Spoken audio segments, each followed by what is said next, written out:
Okay, let's just jump right into this explainer. You know, our global energy system is, honestly, it's incredibly fragile.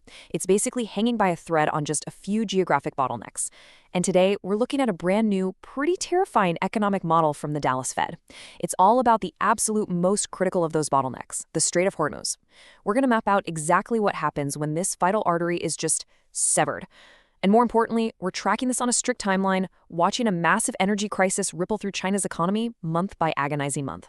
So, to really grasp the sheer scale of this crisis, we've got to ask, what actually happens when a single choke point just wipes out 1/5 of the world's oil supply? We're not talking about a little blip in the market here. Removing 20% of global oil, mathematically, that is literally the equivalent of taking the entire production of Saudi Arabia, Iraq, and the UAE and just wiping it off the map. Overnight. The Dallas Fed ran the numbers on this exact scenario to see what that sudden evaporation of energy would do to our global system. And wow, the immediate global baseline they found is a 2.9 percentage point drop in annualized global real GDP growth. Now, I know, to a layperson, 2.9% sounds kind of small, right? But in macroeconomics, that is catastrophic. To put that into perspective, think back to the 2008 financial crisis, one of the worst economic disasters we've ever seen. During that crisis, global GDP only shrank by a tiny fraction of a percent. So a 2.9-point drop, that means trillions of dollars just wiped out and massive, massive job losses worldwide. The initial shockwave is just profound.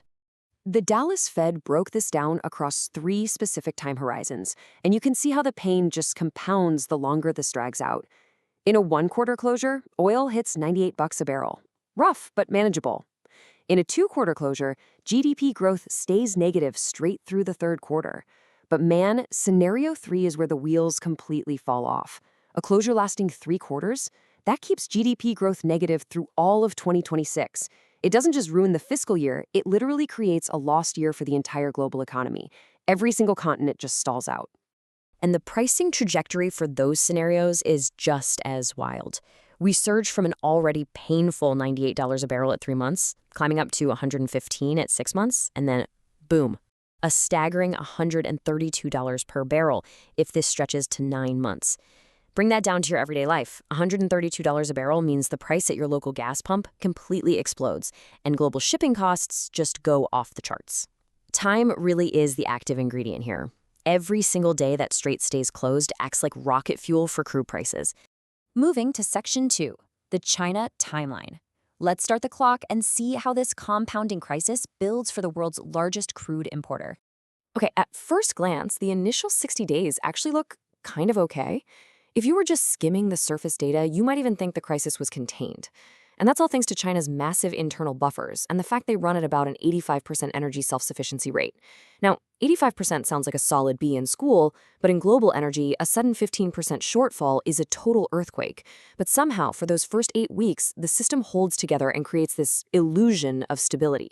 They managed to survive these early months through pure preparation and pivoting to alternative sources. Basically, their massive strategic reserves take the initial punch.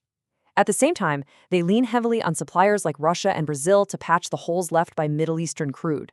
And internally, those independent teapot refineries, these small, agile, independently owned setups in China, they just keep churning, burning through pre-war inventory. So for 2 months, the lights stay on and the assembly lines keep moving. But then we cross into month 3, and that initial resilience, turns out, total illusion. The clock ticks to day 90, and we hit a cliff edge. The math of this crisis fundamentally shifts, and it becomes impossible to outrun. Those safety nuts that saved the day in months 1 and 2 are now stretched to their absolute breaking point, and the economic friction just rapidly accelerates. What happens next is just a brutal chain reaction. First, the strategic reserves start draining drastically faster. And since that cheap pre-war inventory is totally gone, finding replacement barrels becomes insanely expensive. Prices skyrocket. That directly forces Chinese factories to pay a premium just to keep the machines on. And almost overnight, China's crucial superpower on the global stage, producing incredibly cheap exports, is wiped out. They just simply can't afford to make things on the cheap anymore. By month 5, we cross a truly terrifying threshold. We aren't talking about temporary friction or thin buffers anymore. We're looking at deep, systemic economic devastation. The shock has completely infected the supply chain. And when we say structural damage, we don't mean a factory skips a shift. We mean businesses locking their doors forever, cascading bankruptcies, and the actual foundation of the Chinese economy starting to fracture. The localized effects get real ugly real fast. Shortages in petrochemical feedstocks just slam manufacturing output, forcing a massive slowdown. Factories that can't produce have to lay off workers, triggering a sudden spike in unemployment in those vital export sectors. And why does this matter to us?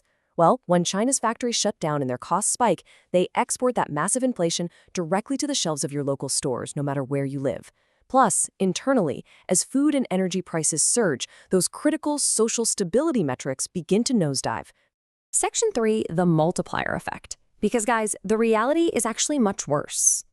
See, that whole timeline we just walked through, that was strictly an oil-only model. But looking only at oil completely misses the inevitable, simultaneous shocks to other global commodities. Closing the Strait of Hormuz wouldn't just trap oil, it would totally paralyze natural gas, LNG, and fertilizer markets. And a shock to fertilizer isn't just a farming headache, it equals a devastating global food price shock. These unmodeled factors guarantee that a 6-month closure heavily compounds the disaster we've been tracking. Plus, you have to look at the patient's health before the trauma, right? Dropping this historic energy shock onto China's pre-existing conditions in 2026 multiplies the damage exponentially. Imagine dropping a 20% global energy deficit onto an economy already wrestling with a severely depressed real estate sector. We're talking massive developer defaults and empty city blocks dragging down wealth. Hitting an economy that's already suffering from rock-bottom consumer confidence with a crisis like this, it's a multiplier effect that just guarantees systemic ruin.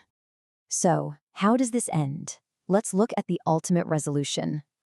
There's a quote from the source material that perfectly sums up this whole explainer. It says, 3 months is manageable, 6 months is painful, 9 months is potentially destabilizing. I really want you to let that sink in. Time is the ultimate enemy here. The chronological timeline we've tracked proves that buffers work early on, sure. But by month 9, the global survival equation is irreparably altered, threatening absolute destabilization for the world's largest crude importer.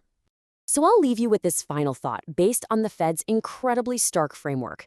As the clock ticks from month 1 toward month 9, do global leaders actually have the leverage and the willpower to stop the slide before the structural damage becomes permanent? Or is the clock already out of time? Thanks for joining me for this explainer. I hope this timeline really helped clarify just how high the stakes are right now.